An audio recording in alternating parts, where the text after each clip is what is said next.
Hi everyone, I'd like to apologize. I'm running late for this IG show on do's and don'ts after FUE hair transplant. So basically today is FUE transplant. It's a bit different than FUT. I'm not discussing about FUT, which is the strip method where you have to take out the strip and then do the stitches. I'm not talking about that. I'm just talking the do's and don'ts after FUE hair transplant, follicle unit extraction or incision. So now what happens after you've done the hair transplant? Immediately after the hair transplant, you're covered with a bandage, and on top of the bandage, we put a surgical cap for you. You are done. So when you go back home, do not remove the bandage and the surgical cap. Sleep with it. So go back, relax, have a good dinner, and then when you sleep, your position can be 2 pillows up, and you sleep this manner. And you can shower, you can wash your face, but do not let the bandage or the cap, the surgical cap, don't wear it, so that is more comfortable. You might feel a little bit of discomfort sleeping, but you're not in pain. So the very next day, you come here for your post care. So this post care is actually where we remove your bandage gently. We give you your first hair wash after your hair transplant, and after which we will cover you with the bandage, and you go back with the bandage on. So this bandage, basically, if you are going out for the first 3 days after your hair transplant, you can wear this surgical cap. This surgical cap, when you go out, you can wear this surgical cap the first 3 days. When you're going out, just wear it on top, but when you're indoors, just leave it open. Okay, so what is going to happen to the donor area and the area that doctor has transplanted?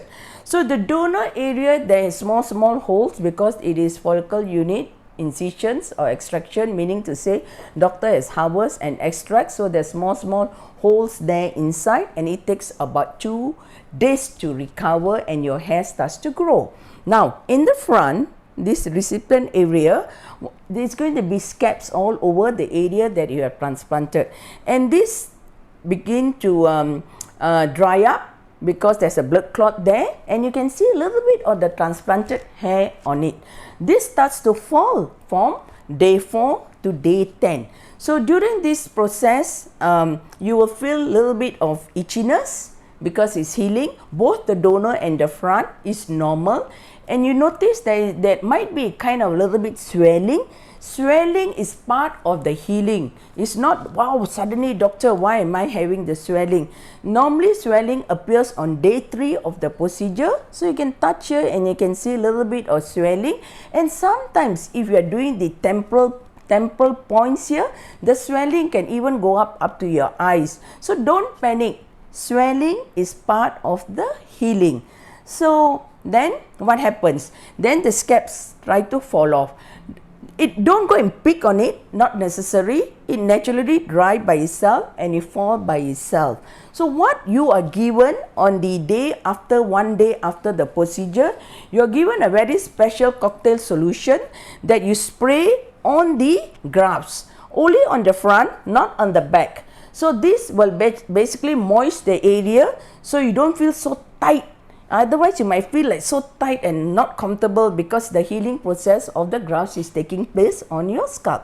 So just spray this every 2 hours to give it moist and to make you feel more comfortable. And also hydrate, it hydrate the grafts. And then you're given this very special shampoo. Shake it, and twice a day, wash the grafts. Okay, gently, circular movements. Don't rub it, just gently rub on it. And then of course the antibiotic cream, special cream, is given to all my patients to apply only in the donor area, not at the front. Okay, the front is where the grafts been planted, so only at the back area. Now this you have to do so until maybe about a week after the FUE procedure.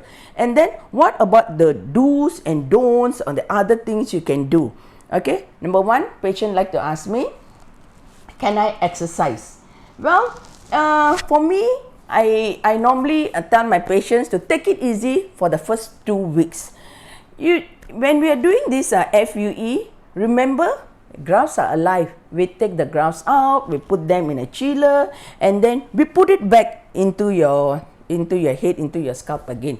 You know, these poor grafts, they're actually kind of a little bit confused. Why am I out of the body? And then where am I in there again? So they actually, in layman's term, they just talk to themselves, and then they have to be stable.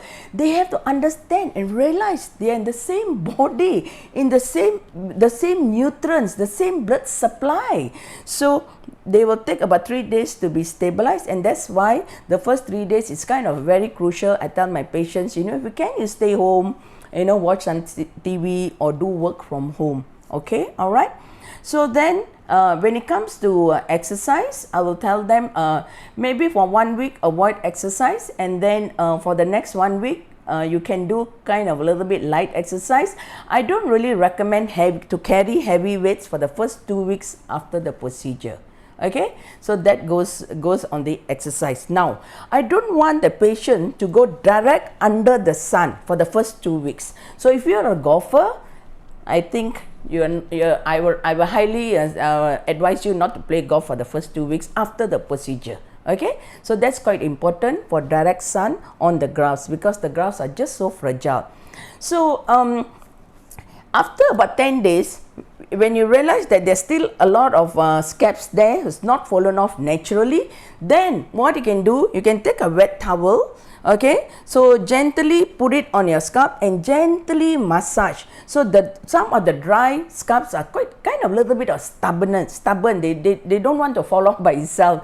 So by just you doing some gentle massage, you can see it's on the towel, and they slowly will clear off from the scalp. So it's important that you do such things in a slow manner, no hurry to let all the grafts, planted grafts, to come out. Okay, so and another thing is that when the scabs comes out, there's tiny transplanted hair along with it drops off. Some of my patients get scared and they say, "Hey doctor, transplanted hair all has dropped down. I know it dropped off.